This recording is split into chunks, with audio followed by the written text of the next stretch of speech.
पांचवा प्रश्न है, निम्नलिखित संख्याओं में प्रत्येक के लिए वह सबसे छोटी पूर्ण संख्या ज्ञात कीजिए जिससे इस संख्या को गुणा करने पर यह एक पूर्ण वर्ग संख्या बन जाए।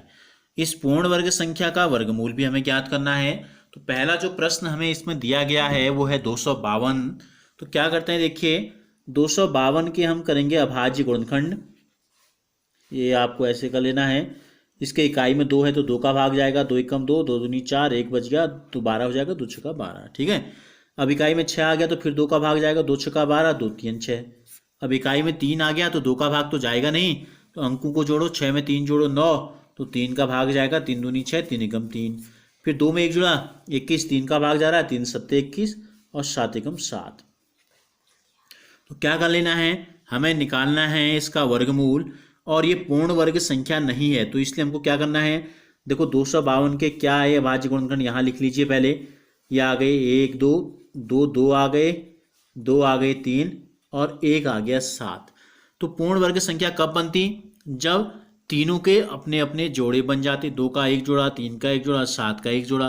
तो अगर 1 7 से अगर हम गुणा कर दें, दोनों पक्षों को अगर हम 1 7 से गुणा कर दें, देखो हमने क्या किया, यहाँ 7 से गुणा कर दिया तो यहाँ भी 7 से गुणा कर देते हैं।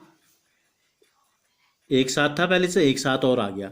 अब हम इसका वर्गमूल निकाल देते हैं। नई संख्या क्या बन गई, 7 दूनी 14 का 4, हंसिल लगा 1, 7 पंजे 35, 35 और 1 36 का 6, हंसिल लगा 3, 7 दूनी 14 में 3 जोड़ेंगे तो कितना आ जाएगा, 7 दूनी 14, 15 16 17, 1764 आ गया। कितना आ गया, 1764 आ गया। तो इसका जो वर्गमूल होगा कितना हो जाएगा, देखो 2 गुणा 2, 3 गुणा 3, 7 गुणा 7। तो क्या हुआ, 2 का जोड़ा, 3 का जोड़ा, 7 का जोड़ा, तो ये आ गया 2 गुणा 3 गुणा 7, यानी कि 2 3 6 6 7 42। क्या पूछा है, हमसे पूछा है, देखो वह सबसे छोटी पूर्ण संख्या ज्ञात कीजिए जिससे इस संख्या को गुणा करने पर यह पूर्ण वर्ग संख्या बन जाए, और इस पूर्ण वर्ग संख्या का वर्गमूल भी ज्ञात कीजिए। तो पूर्ण वर्ग संख्या बन गई 1764, इसका वर्गमूल आ गया 42, और वह छोटी से छोटी संख्या जिससे हमने गुणा किया वो आ गई 7। तो आप यहाँ संख्या हमने यहाँ लिखी दी है 1764 और उसका वर्गमूल यहाँ आपने लिखी दिया है। अब इसी प्रकार इसका दूसरा सवाल करेंगे। ये था पहला, दूसरा क्या हो जाएगा 180। दूसरा क्या दिया है हमें, तो दूसरी जो संख्या है वो हमको दी गई है 180। तो इसी प्रकार से इसके भी गुणनखंड कर लेते हैं। देखो 2 का भाग जाएगा 2 नम, फिर 2 का जाएगा 45 बार, फिर 3 का जा रहा है 3 एकम 3, 3 पंजे 15, फिर 3 का जा रहा है 3 पंजे 15 और अंत में जा रहा है 5 का 1 बार।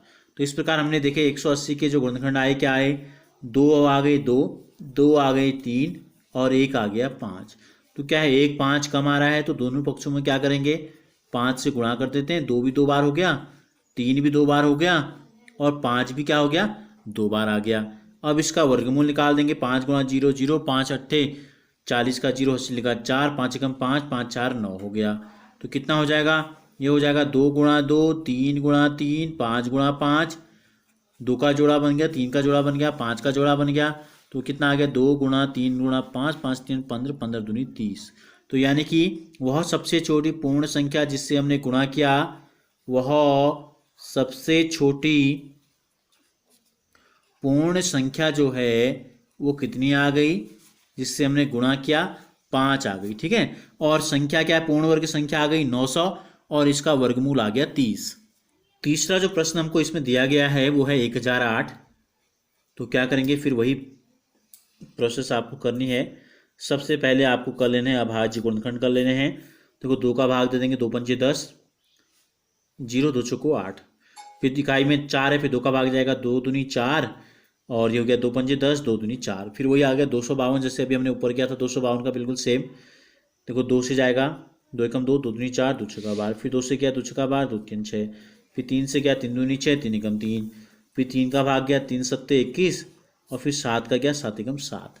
तो कितना आ गया 1008 के जो गुणनखंड आए वो आ गए 2 गुणा 2, 2 गुणा 2, 3 गुणा 3 गुणा 7। तो अब हम इसका अगर वर्गमूल निकालना चाहें तो देखो 2 का जोड़ा बन रहा है, इस 2 का जोड़ा बन रहा है, इस 3 का जोड़ा बन रहा है, लेकिन 7 का जोड़ा नहीं बन रहा है। तो क्या करेंगे, इस 1008 को हम 7 से गुणा कर देते हैं। तो जब हम इसके अभाज्य गुणनखंड करेंगे तो इसके अभाज्य गुणनखंडों में पहले एक 7 आया था, अब कितने 7 आ गए, अब इसके 2 7 आ जाएंगे, तो सही हो गया 7 अट्ठा 56 और 7 एकम 7, यानी कि 7056 बन जाएगी पूर्ण वर्ग संख्या। और इसका जो वर्गमूल होगा सीधे लिख लेते हैं हम, 2 का जोड़ा 1 ले लिया हमने, इस 2 में से 1 ले लिया, इस 3 में से 1 ले लिया और इस 7 में से 1 ले लिया हमने, ठीक हो गया। तो इसका वर्गमूल कितना आ गया 7 3 21, 21 दूनी 42, 42 दूनी 84 प्राप्त हो गया।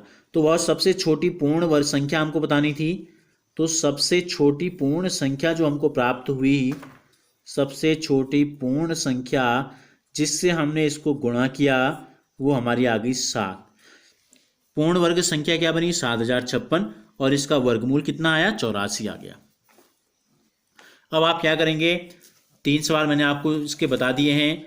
चौथा जो प्रश्न है 2028, पांचवा 1458 और छठा 768।